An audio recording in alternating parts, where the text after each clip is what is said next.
Hello à tous et bienvenue dans un nouvel épisode de Pop Thérapie.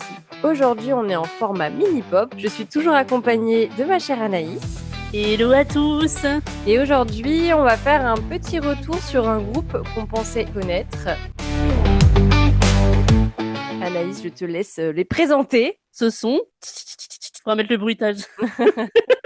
Les Spice Girls! En préparant cet épisode, on est tombé sur des histoires qu'on n'avait jamais entendues, genre une histoire de maquette volée, cachée littéralement dans des sous-vêtements d'une des filles. Ou encore une robe accusée d'être un symbole d'extrême droite en pleine cérémonie des Brit Awards.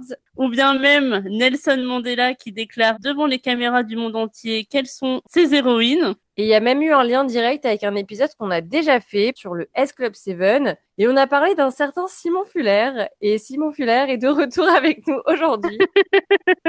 Ce qu'on croit être un groupe formé au hasard, monté de toutes pièces sans accroc, c'est en fait une histoire beaucoup plus mouvementée. Des ados qui désobéissent à leurs producteurs, un manager viré du jour au lendemain, une rupture en plein milieu d'une tournée mondiale que personne n'a vu venir. Ouais, on a plein de choses à vous raconter et on va commencer dans l'ordre. C'est parti. Est-ce que tu veux attaquer la première partie, Anaïs? Eh bien ouais, si tu veux, on remonte le temps et on se trouve en 1994. C'est pas si vieux. Oh non, pas du tout.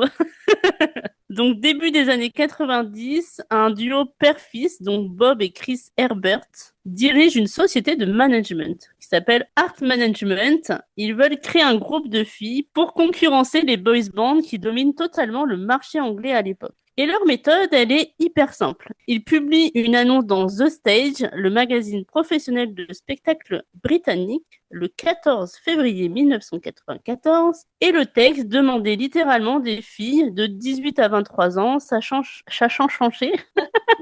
Oh, ça va être dur à dire. Sachant chanter et danser et ambitieuse. Le résultat dans tout ça. Environ 400 candidates se présentent ce 4 mars 1994 au studio Dancework à Londres et elles sont réparties en groupes de 10. Elles doivent apprendre une chorégraphie sur Stay d'Eternal, puis chanter en solo. Et là, il y a un petit détail, genre vraiment la première anecdote. On a notre cher Jerry Halliwell qui deviendra Ginger Spice, qui a complètement raté son premier tour d'audition. Elle n'était même pas au courant à temps. Elle a dû supplier les deux mecs de la laisser passer le second tour quand même. Ils finissent par accepter et lors de ce deuxième tour, les producteurs sont un peu surpris par son âge. Ils lui demandent quel âge elle a et elle répond en gros qu'elle a l'âge qu'ils veulent bien lui donner. Ah oui, la fille, elle s'était mise en mode ok, je serai qui vous voulez que je sois. C'est ça. Donc il y a vraiment ce culot dès la première rencontre et clairement un avant-goût de toute sa personnalité future dans le groupe. À la fin du processus, il y a 5 filles qui sont retenues. On a Victoria Adams qui deviendra Victoria Beckham, Melanie Brown, Melanie Chislom, Jerry Halliwell et une 5e fille, Michelle Stephenson. Le groupe, il s'appelle d'abord Touch. Sacré nom de groupe. Ouais, vraiment, ils avaient toujours des noms de groupe un peu éclatés au début. Hein. Ouais, de fou. On n'est pas du tout sur les Spice Girls ou Spice. Elles emménagent ensemble dans une maison à Maidenhead, dans le Berkshire, pour répéter à plein temps tous les jours pendant des mois. Et quelques mois après, Michelle, on la verra jamais parce qu'elle est renvoyée du groupe. Pour un manque d'investissement jugé insuffisant par les deux loustiques qu'on vous a présentés au début, elle est remplacée par une élève de leur professeur de chant, une certaine Emma Bunton, qui deviendra Baby Spice.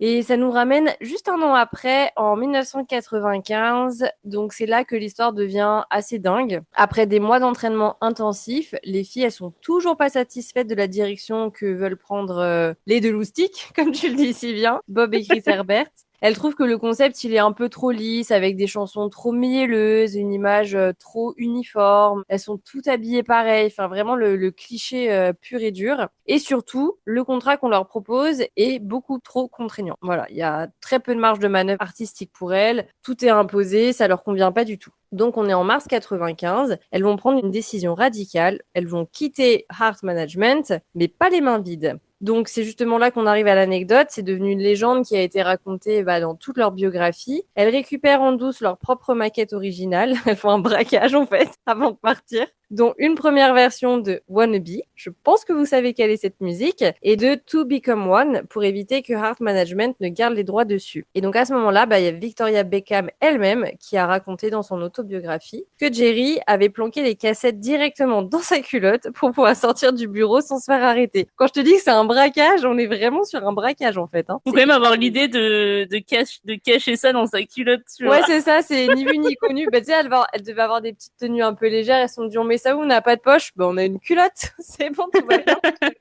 Donc, elles sont sorties discrètement du bureau sans se faire arrêter avec les cassettes planquées dans la culotte. Donc, vraiment une scène digne d'Hollywood, de casse de film entre 5 filles qui avaient à peine 20 ans à l'époque. Après ça, elles partent en tournée des maisons de disques avec leurs propres démos, sans manager, sans réseau, juste avec leur culot et la voiture de Jerry. Et c'est là qu'elles vont rencontrer notre célèbre Simon Fuller. J'ai l'impression que c'est mon pote à force d'en parler. Ouais, de fou. Qui était un manager qui avait notamment travaillé avec Annie Lennox. Donc Fuller raconte plus tard qu'il a été frappé par leur énergie, le fait qu'elles parlaient tout en même temps. Je pense qu'il y avait un peu cette dynamique très speed de filles très jeunes qui veulent absolument arriver à leur fin, etc.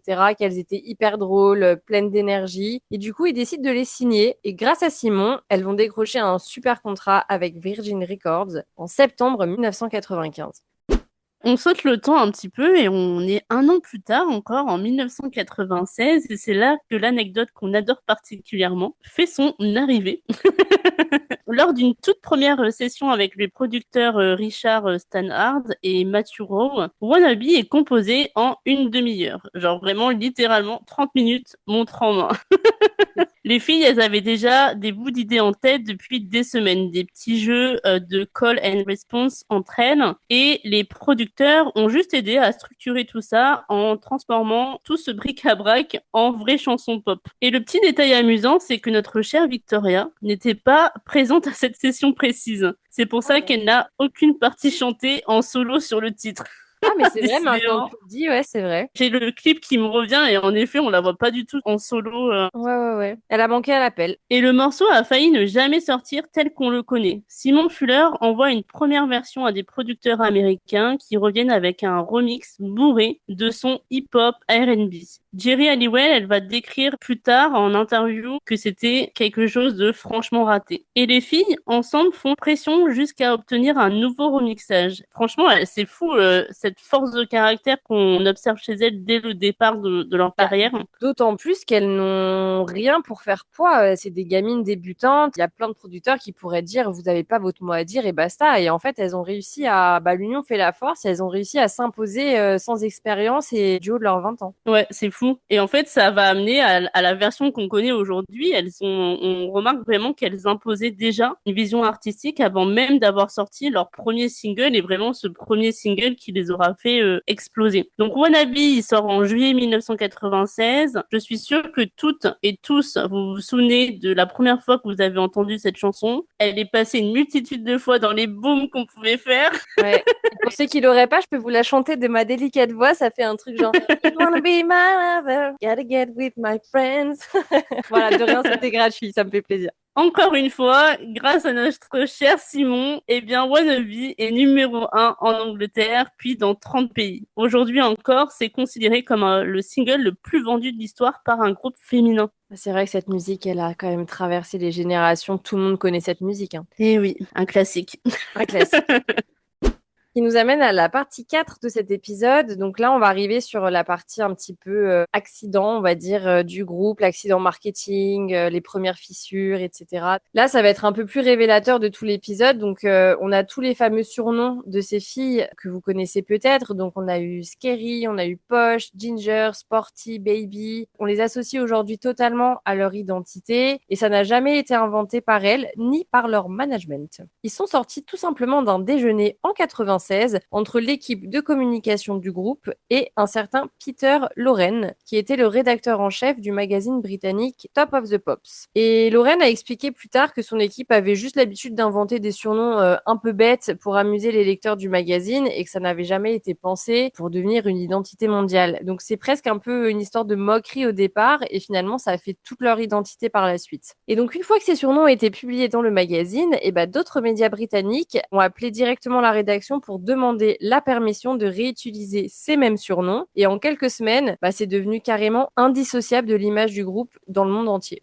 Et cette période, elle marque aussi la toute première fissure entre elles, bien sûr. Forcément, il fallait que ça arrive à un moment. On ne verra vraiment éclater que 2 ans plus tard. Mélanie a raconté dans une interview a posteriori avoir compris à ce moment précis que Jerry avait un instinct hors norme pour savoir exactement ce qui allait capter l'attention des médias, mais qu'elle gardait ce talent-là pour elle, voilà, sans jamais vraiment le partager avec le reste du groupe. Donc un petit peu nombriliste, la dame.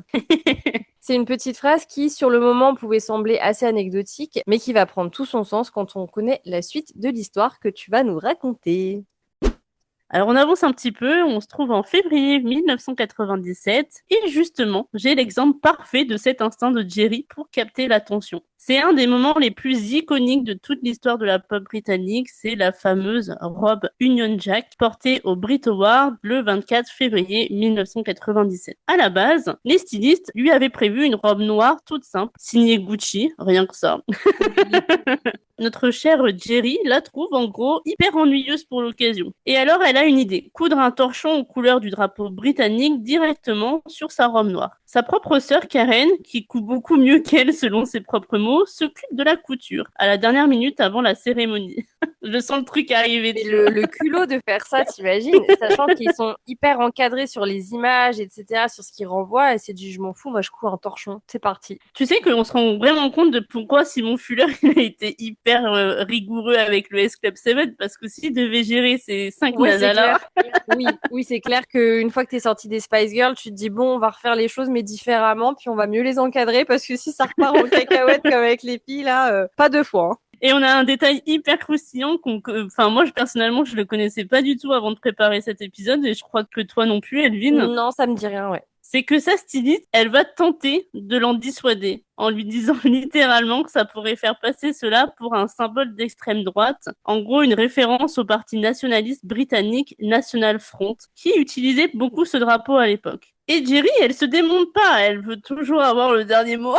De toute façon, on a compris qu'elle tenait tête pour tout, ces filles. Hein. Et elle se dit, je vais juste contourner ce risque. Jerry, elle décide d'ajuster un symbole de paix peint au dos de sa robe, histoire de bien clarifier ses intentions. Et elle peint même ses bottes en rouge vif pour compléter sa tenue à la dernière minute. J'imagine même pas la tête des loges la veille, pas même pas la veille, les quelques minutes avant ce concert, ça devait être un carnage. La peinture dans tous les sens et tous les stylistes qui s'arrachent les cheveux. Et résultat des courses, sans surprise, vous vous doutez bien, la robe, elle fait la une des tabloïds britanniques dès le lendemain. Ça devient une icône absolue de l'époque dite Cool Britannia. Elle sera même revendue aux enchères en 1998 pour plus de 41 000 livres sterling, un record mondial à l'époque pour un vêtement de star de la pop. Et notre chère Mélanie, elle a justement raconté que ce moment précis lui avait fait réaliser à quel point Jerry savait instinctivement ce qui allait marquer les esprits dans la presse. Alors, c'est un vrai talent, mais au détriment parfois un peu des autres membres du groupe qui n'arrivaient pas forcément à comprendre ses intentions. Surtout que ça a été fait de façon très individualiste. Hein. Je pense qu'elle a fait ça sans concerter les autres et si elle prenait la lumière, elle la prenait seule. Hein. C'est ça. Et on continue toujours en novembre 97 cette fois-ci, donc quelques mois plus tard. Sur cet épisode, on a décidé de pas faire des gros écarts de temporalité. Là, on bondit d'année en année, de mois en mois, donc c'est assez fluide. En tout cas, l'année 97, vous allez voir, elle a été très importante pour les Spice Girls. Ouais, c'est clair. Et donc, en novembre 97, je pense que c'est sans doute le mois le plus dingue de toute l'histoire du groupe. Ça commence par un voyage assez improbable en Afrique du Sud pour un concert caritatif. Sur place, bien sûr, les filles vont rencontrer le président Nelson Mandela en personne et la scène va être filmée par toutes les télévisions du monde. Donc, Mandela au milieu, encadré par les Spice Girls en tenue rouge et il va déclarer devant les caméras qu'elles sont ses héroïnes, voilà, rien que ça, et qu'il s'agit d'un des plus grands moments de sa vie. Donc, en tant que président évident. Tu te dis le plus grand moment de ma vie, bah, c'est d'être avec les Spice Girls. Mais surtout quand on sait qui est Mandela, tu vois, enfin, ça Bah paraît oui, fou. c'est ça qui est fou. Et on a le prince Charles ensuite qui était présent lui aussi ce jour-là avec son fils, bah, le jeune prince Harry, qui en rajoute une couche en affirmant avec un humour très british que cette rencontre est le deuxième plus grand moment de sa vie, juste après la toute première fois où il les avait rencontrés. Donc le gars, il s'est dit, bon, bah moi aussi je vais mettre ma petite dose. Contexte un peu particulier d'ailleurs, parce qu'on a la princesse Diana qui venait de mourir quelques mois plus tôt, et cette apparition publique du prince Charles avec les Spice Girls était vue par beaucoup comme une opération de communication pour redorer un petit peu son image, en surfant sur la popularité du groupe. Et à peine rentrée de ce voyage, et ben elles vont remporter le prix du meilleur groupe au MTV Europe Music Awards. On est sur un gros succès là, le mois de novembre, franchement ça va, hein. Je pense que le champagne a coulé à flot. On est sur une soirée Ah ouais. triomphale, sauf que dans les jours qui suivent cette même soirée, tout va basculer. Et oui, on arrive en fin 1997, parce que juste après cette cérémonie, les Spice Girls, elles vont prendre une décision radicale. Elles vont dire bye bye à Simon Fuller, l'homme qui les avait pourtant fait signer chez Virgin et propulsé mondialement. Et vous vous doutez bien que le renvoi, ben, ça va faire la une des journaux du monde entier. Plusieurs biographies évoquent surtout Jerry, encore, et Mélanie comme les instigatrices de cette décision, en expliquant qu'elles trouvaient Fuller devenu beaucoup trop contrôlant sur la vie artistique mais aussi personnelle. Après ce renvoi, elles décident de se gérer elles-mêmes. Elles se répartissent un petit peu les responsabilités. Mel B sur la gestion des tournées, on a Jerry sur les partenariats commerciaux, ça nous aurait étonné. Oui. Emma sur le planning et les œuvres caritatives, Victoria sur le merchandising et les finances, et Mel C sur les relations avec le label. Et ce choix va justement leur être reproché parce que à cette période, le groupe multiplie les partenariats commerciaux. C'était des influenceuses avant l'heure. Oui. Et en fait, avec ces partenariats commerciaux, il y a eu plus de 20 accords de sponsoring au total, et ça commence un peu à écorner leurs images. En fait, ça fait légèrement chuter leur position dans les classements internationaux. Et c'est là qu'arrive le lien avec notre épisode du S Club 7, c'est que notre cher Simon, eh bien, il s'est pas laissé faire. Si vous avez été assidu et que vous avez écouté l'épisode qu'on a sorti il y a quelques semaines, bah, tout juste viré, il n'est pas resté les bras croisés. Il monte quasiment tout de suite un nouveau projet et surtout, en 98, il crée le S Club 7. Comme on vous l'a dit, c'est un groupe mixte pensé cette fois pour être encore plus contrôlable avec une émission de télé dédiée dès le départ. Beaucoup ont interprété ça comme sa revanche directe, la preuve qu'il pouvait recréer un phénomène similaire, mais cette fois sans jamais perdre le contrôle. Et oui, ça rejoint ce qu'on disait justement, c'est que bah tu vois, on parlait là, on était en fin 97 quand Simon s'est fait virer et l'année qui suit, le mec a pas chômé, hein. Et je pense qu'il a bien appris ses erreurs avec les Spice Girls. Il s'est dit on va créer un groupe un peu plus docile peut-être parce que là les chippies les chippies folles, on n'en veut plus, hein. Mais c'est vrai que quand tu regardes, elles avaient quand même cette énergie un peu, pas de chippie, mais on sentait quand même cette indépendance cette envie d'indépendance dans le groupe. Je pense qu'elles ont été Bah, des icônes pour c'est un grand ça, nombre de et petites je filles. pense que quand on les connaît pas, on peut pas le deviner, mais quand tu vois dès le départ qu'elles ont volé leur maquette et qu'elles sont parties en voiture toutes les cinq pour chercher des producteurs, etc., c'est que dès le départ, elles avaient la niaque et elles étaient arrêtées sur leurs idées et qu'elles allaient pas en démordre, hein. Et Ouais. tant mieux, c'est bien aussi de pas avoir des groupes tout formatés qui rentrent juste dans des cases, ça sort un peu du lot et c'est peut-être ça justement qui a donné le peps du groupe, même si Simon a dû s'arracher les cheveux. Ah ouais, je pense que ça devait pas être facile, hein. Ouais. Mais bon, on va pas le plaindre, hein, il a quand même dû s'en mettre plein les poches, hein. Oui, je pense que voilà, comme tout bon producteur de l'époque, il a dû faire ce qu'il fallait pour rentrer heureux le soir à la maison, hein. Et donc là, on arrive en mai 98, donc c'est le moment un peu crucial, c'est le départ de Jerry qui va absolument tout changer. Donc 6 mois à peine après avoir viré leur manager, nouveau coup de tonnerre dans le groupe. Le 31 mai 98, en pleine tournée mondiale Spice World, Jerry Halliwell annonce son départ du groupe. Et le plus fou, c'est que même les autres membres ne l'ont pas vu venir. Donc Victoria Beckham, elle avait raconté des années plus tard que Jerry était littéralement parti après un vol-retour vers l'Angleterre en disant au revoir plusieurs fois, sans que personne ne comprenne que c'était vraiment un adieu au groupe. C'est assez bizarre, je trouve, de se barrer comme ça. Ouais, c'est bizarre. En plus, Ouais. elles avaient quand même un peu cette énergie de groupe, tu vois. Bah, je sais pas, peut-être que les adieux étaient trop difficiles et elle a voulu faire ça un peu comme quand on arrache un pansement, quoi, faire ça vite et bien, je sais pas. Peut-être Ouais, par peur de peut-être. changer d'avis vie, peut-être, je ne sais pas. Et donc, bah, justement, Jerry évoquera plus tard des raisons liées à un épuisement profond, à des désaccords internes sur la direction du groupe, ce qui finit par arriver. Et les autres membres, elles ont décrit ce moment comme une sorte de deuil, en disant qu'elles avaient du mal à sortir du lit dans les jours qui ont suivi, que ça a été assez difficile pour elles. Et bien sûr, ce départ a eu des conséquences énormes en coulisses. Il y a eu tout un album live qui était prévu, qui a été annulé, une grande partie des titres déjà enregistrés cette année-là abandonnés, et même un projet de série animée avec Disney qui est tombé également à l'eau. Et malgré ça, le groupe a continué quand même en formation en étant 4. Elles ont sorti le titre Goodbye fin 98 qui bien sûr est aussi devenu numéro 1 au Royaume-Uni. Preuve que leur popularité tenait encore malgré tout, malgré ce séisme, malgré le départ de Jerry. Elles étaient quand même encore très populaires. Et je vais te laisser la main sur la partie suivante.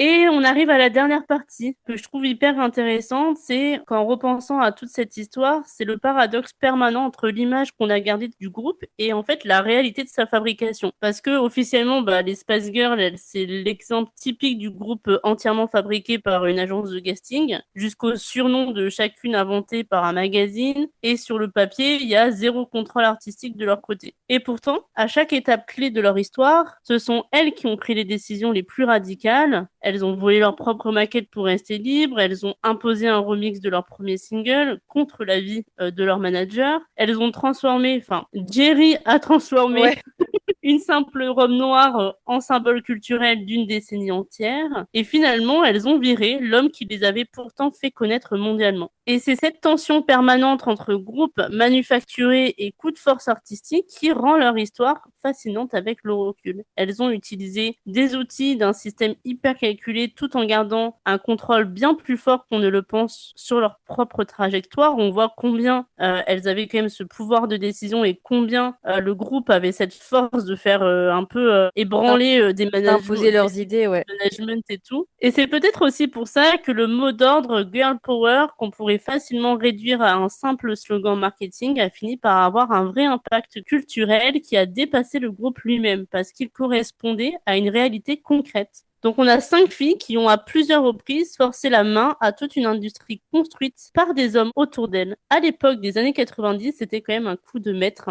Oui, c'est clair. Et je t'avoue que moi qui connaissais pas trop les Spice Girls, en tout cas, je connais le tube, les chansons les plus connues, mais j'ai jamais trop creusé leur histoire. Et c'est vrai que ça me donne envie de découvrir un peu plus. Parce que je crois que t'es comme moi là-dessus, t'étais pas non plus hyper au courant de ce qu'elles avaient pu faire, etc. Quand elles ont commencé à percer, c'était en 96, il me semble. Ouais, c'est ça. Bon, moi j'avais 4 ans, toi t'avais 5 ans. Ouais, c'est ça. Je pense qu'on était un peu jeunes et je pense que des filles plus ados étaient bien plus réceptives que nous. Je sais pas si tu te souviens, Elvin, mais il y avait quand même un gros package marketing autour des Spice Girls parce qu'il y a eu, au-delà des tournées, etc., il y a eu quand même un film, Spice World, il me Oui. semble. J'ai des flashbacks un peu de ce film, mais je l'ai jamais vu, je pense. J'ai un peu cette image de quand j'étais petite fille, de voir que c'était quelque chose d'énorme, tu vois, de très présent, mais de pas être assez grande pour m'y intéresser ou pour connaître. Je pense qu'on était peut-être trop petite pour que ça rentre dans notre univers. Et c'est là qu'on peut faire la comparaison avec le S-Club. On était déjà un peu plus en âge de rentrer dans l'univers. Et la preuve, les S-Club nous ont beaucoup marqué. Et je pense que si on avait été un peu plus âgé pour les Spice Girls, on aurait eu le même impact que S-Club 7 nous a laissé. Oui, de fou. Je connais très bien les musiques des Spice Girls parce que je me souviens que ça passe à la radio, il y avait des clips des Spice Girls. Même d'un point de vue dans mes yeux d'enfant, de petite fille, j'étais un peu, pas en mode fan, mais j'étais un peu en mode admiratif de cette énergie féminine qu'elle pouvait dégager à l'époque. Et Oui, pourtant, moi, j'avais, comme tu disais, 7-8 ans. mais j'ai aussi cette image de voir 5 nanas un peu avec les mêmes dress codes de couleurs, enfin tu vois un peu habillées pareil mais différemment, chacune avec leur identité et tout. J'ai ce truc de waouh, tu sais c'était assez impressionnant, mais j'écoutais pas quoi parce que j'étais trop petite. Donc je pense que Ouais. j'ai plus leur image qui m'a marqué que leur musique par rapport à l'âge que j'avais. Pareil, exactement. On va clôturer cet épisode. On se retrouve très vite pour un nouvel épisode. Je vais refaire ma petite chanson, mais vous commencez à la connaître. N'hésitez pas à noter le podcast sur les plateformes. N'oubliez pas qu'on est sur YouTube aussi. On est sur TikTok, Instagram, vraiment, on est partout. partout. Anaïs est hyper motivée en ce moment. Elle vous poste du contenu quasiment tous les jours, de tous les styles possibles qui vont vous faire revenir sûrement des très très bons souvenirs. Donc Oui. n'hésitez pas à nous suivre. Surtout sur TikTok, si vous avez besoin d'une petite dose de nostalgie, voilà, je fais le taf en ce moment. Ouais, Anaïs est très inspirée en ce moment. Donc allez-y pour avoir votre petite dose de bonne nostalgie. Et sur ce, ben, on vous souhaite une bonne journée, soirée, après-midi, ça dépend quand est-ce que vous nous écouterez. Et sur ce, ciao! Ciao!